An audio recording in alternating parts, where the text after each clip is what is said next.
અમદાવાદ શહેરમાં પાણીજન્ય રોગચાળો વકરી રહ્યો છે, ત્યારે બીજી બાજુ અમદાવાદ શહેરમાં કોરોનાના 8 જેટલા કેસ પણ સામે આવી ચૂક્યા છે।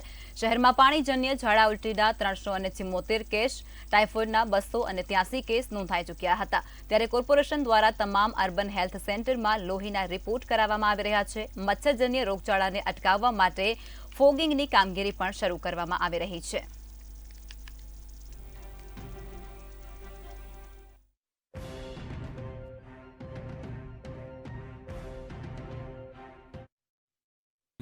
કોર્પોરેશન વિસ્તારમાં મચ્છરજન્ય કેસીસ બાબતે સાદા મલેરિયાના ચાલુ માસ દરમિયાન 47 કેસીસ, ડેન્ગ્યુના ચાલુ માસ દરમિયાન 71 કેસીસ રિપોર્ટ થયેલા છે।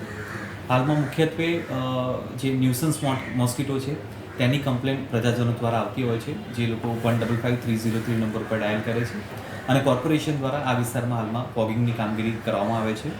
ડેન્ગ્યુના કેસીસ, મલેરિયાના કેસીસમાં ક્રમશઃ ચાલુ માસ દરમિયાન ઘટાડો જોવા મળેલ છે।